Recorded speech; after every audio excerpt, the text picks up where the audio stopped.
Hello everyone, welcome back to our channel. Deposit stuck on pending? Don't panic because most clear on their own, but a few quick checks can speed things up and catch issues early. So first, go to your Chime app and select Settings at the top left corner.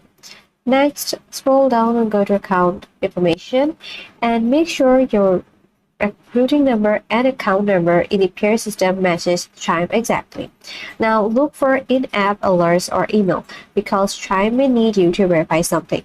And always confirm the pair actually sent it. So make sure you check the date, the amount, and last four digit of your account. And if it's like your first deposit or new employer, or weekend or holiday, then give it 1 to 3 business days. But if it's still pending, then contact the payer of for the trace info, then reach out to Chime support with those details.